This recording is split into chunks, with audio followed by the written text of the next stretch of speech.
ఇటీవల జరిగిన అసెంబ్లీ సమావేశాల్లో ఓ ఆసక్తికర ఘటన జరిగింది. శాసన మండలిలో ప్రతిపక్ష నేత Botsa Satyanarayana AP deputy CM Pawan Kalyan కు నమస్కరించి పలకరించడం, ఆ తర్వాత పవన్ బొత్సకు షేక్ హ్యాండ్ ఇవ్వడం, ఆ తర్వాత బొత్స పవన్ ను ఆలింగనం చేసుకోవడం ఇప్పుడు హాట్ టాపిక్ గా మారింది. ఈ సీన్ చూస్తుంటే బొత్స జగన్ కు హ్యాండ్ ఇచ్చి జనసేనలోకి వెళ్తారనే వార్తలు జోరందుకున్నాయి.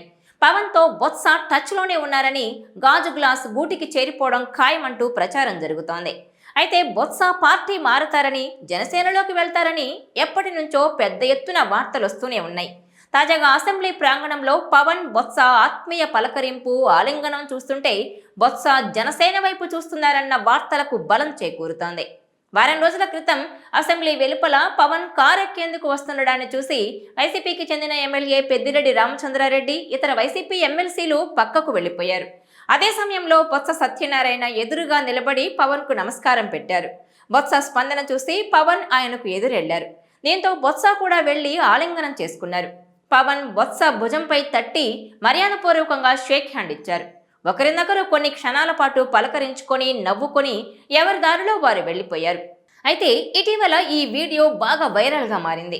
దీనిపై అటు జనసేన, ఇటు వైసీపీ అభిమానుల్లో భిన్నాభిప్రాయాలు వ్యక్తమవుతున్నాయి. పబ్లిక్ అకౌంట్స్ కమిటీ సభ్యుల ఎన్నిక ఓటింగ్ ప్రక్రియ జరుగుతున్న వేళ పవన్ బొత్స ఆలింగనం చేసుకోవడం చర్చనీయాంశంగా మారింది. పీఏసీ చైర్మన్ పదవి కోసం పెద్దిరెడ్డి రామచంద్రారెడ్డిని బరిలోకి దింపింది వైసీపీ. తగిన బలం లేదంటూ ఎన్నికలకు కూటమి స్కెచ్ వేసింది. ఇంకా కీలక పదవి విషయంలో వైసీపీ కూటమి మధ్య రాజకీయ రచ్చ జరిగిన సమయంలో ఈ ఇద్దరు నేతలు ఎదురెదురు పడి నమస్కరించుకొని ఆలింగనం చేసుకోవడం మాత్రం సంచలనం సృష్టించిందనే చెప్పాలి. ఈ నేపథ్యంలో బొత్స జనసేనలోకి వెళ్తారా అన్న చర్చ కూడా నడుస్తోంది. పవన్ కళ్యాణ్, బొత్స సత్యనారాయణ ఆలింగనం వెనుక ఎంత డెప్త్ ఉందా అన్నది ఇప్పుడు ఉత్కంఠ రేపుతోంది. ఇప్పటికే బొత్స తమ్ముడు లక్ష్మణ్ సత్యబాబు డైరెక్షన్లోనే జనసేనలోకి వెళ్లారన్న టాక్ కూడా ఉంది. అంతేకాదు, జనసేనలోకి వెళ్లాలని బొత్స మీద కూడా కుటుంబ పరంగా ఒత్తిడి ఉందట. ఇక మండలిలో ప్రతిపక్ష నేతగా ఉన్నారు బొత్స సత్యనారాయణ. ఓవైపు ఎమ్మెల్యేలతో సహా జగన్ అసెంబ్లీకి వెళ్లలేదు. బొత్స మాత్రం మండలిలో అపోజిషన్ను లీడ్ చేస్తూ సభా వేదికగా ప్రజల వాయిస్ వినిపించారు. ఆయన ప్రశ్నలకు మంత్రులు కూడా సమాధానం చెప్పారు. ప్రతిపక్ష నేత హోదాలో బొత్స కూడా అంతే డిగ్నిఫైడ్గా బిహేవ్ చేశారు. అయితే పవన్ బొత్స ఆలింగనం వేళ రకరకాల అనుమానాలు వస్తున్నాయి. బొత్సకు ఈ మధ్య విజయనగరం స్థానిక సంస్థల ఎమ్మెల్సీగా ఎన్నికయ్యారు. అంతకుముందు లేళ్ల అప్పిరెడ్డిని మండలిలో ప్రతిపక్ష నేతను చేశారు జగన్. అయితే అధినేత నిర్ణయంపై అప్పుడు బొత్స అసంతృప్తి వ్యక్తం చేశారని, అయితే టీడీపీ లేకపోతే జనసేనలోకి వెళ్లేందుకు కూడా రెడీ అయ్యారని టాక్ వినిపించింది. ఈ విషయం తెలిసిన జగన్ అప్పిరెడ్డికి సర్ది చెప్పి బొత్సను మండలిలో ప్రతిపక్ష నేతను చేశారట. 2-3 నెలల క్రితం బొత్స పార్టీ మారతారని ప్రచారం జరిగింది. ఆయన పవన్ కళ్యాణ్తో టచ్లో ఉన్నారని, బొత్స విషయంలో పవన్ కూడా పాజిటివ్గా ఉన్నారని, ఏ సమయంలోనైనా జనసేన కండువా కప్పుకోవడం ఖాయమన్న చర్చ జరిగింది. అంతలోనే ఆయన్ను వైసీపీ ఎమ్మెల్సీని చేసింది. తర్వాత మండలిలో ప్రతిపక్ష నేత హోదా కల్పించారు. పార్టీ రీజనల్ కోఆర్డినేటర్ బాధ్యతలు కూడా ఇచ్చి బొత్సను సంతృప్తి పరిచారట అధినేత జగన్. అయితే ఆ టైంలోనూ బొత్స పార్టీ మార్పుపై వార్తలొచ్చాయి.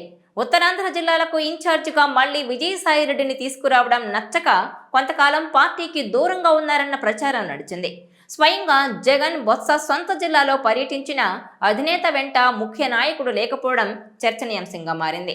కానీ ఆ తర్వాత జగన్ బుజ్జగించడంతో జంపింగ్ ఆలోచనను బొత్స మానుకున్నట్టు టాక్ నడిచింది. అయితే బొత్స తమ్ముడు లక్ష్మణ్ ఇప్పటికే జనసేనలోకి వెళ్లారు. ఈ ఎపిసోడ్ మీదే ఆసక్తికర చర్చ జరుగుతోంది. బొత్స డైరెక్షన్లోనే లక్ష్మణ్ జనసేనలోకి వెళ్లారన్న టాక్ కూడా ఉంది.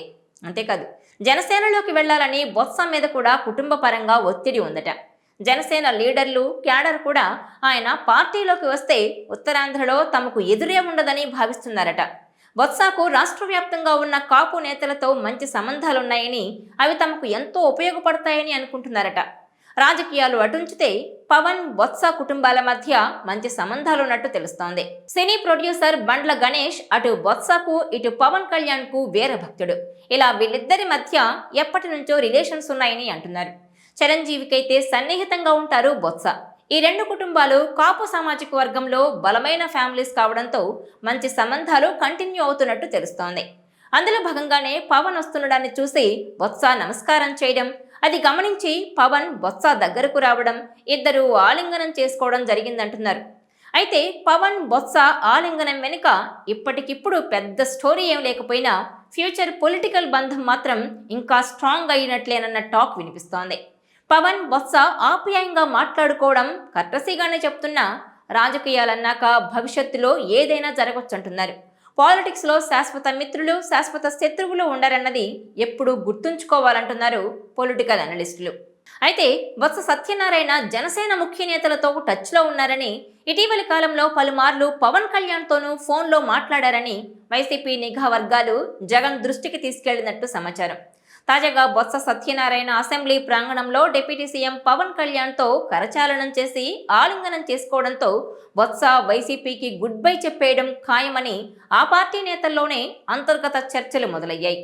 కేవలం 11 మంది ఎమ్మెల్యేలతో వైసీపీ ప్రతిపక్ష హోదాను కూడా కోల్పోవడంతో రాబోయే రోజుల్లో పార్టీ మనుగడ కూడా కష్టమవుతుందని భావించిన బొత్స మరికొద్ది రోజుల పాటు ఆయన రాజకీయాల్లో కొనసాగాలి అంటే తప్పని పరిస్థితుల్లో పార్టీ వేడాల్సి ఉంటుందనే ఆలోచనలో ఉన్నారట.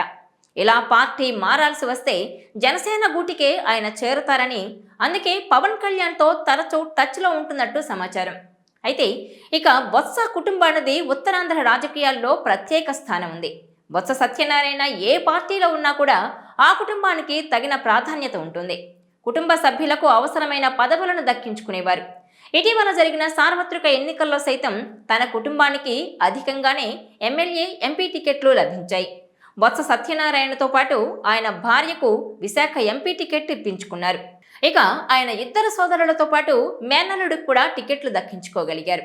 5గురిలో ఎవరూ గెలుపొందలేకపోయారు. దీంతో విజయనగరం జిల్లాలో బొత్స సత్యనారాయణ ఆధిపత్యం తగ్గిందనే ప్రచారం జోరుగా సాగింది.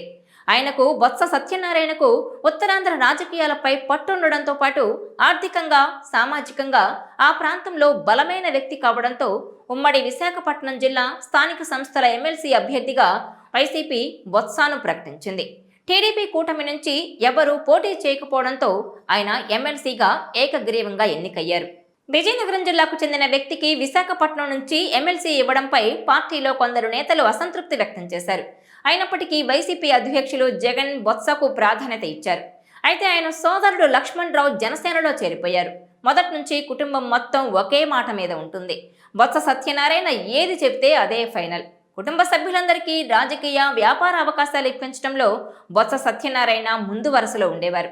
అయినప్పటికీ లక్ష్మణ్ రావు జనసేనలో చేరడం ఇప్పుడు రాజకీయ వర్గాల్లో తీవ్ర చర్చనీయాంశమైంది. ఇక బొత్స అడ్డాలో కూటమి అభ్యర్థులు విజయం సాధించడంతో జిల్లాలో రాజకీయ సమీకరణలు మారిపోయాయి.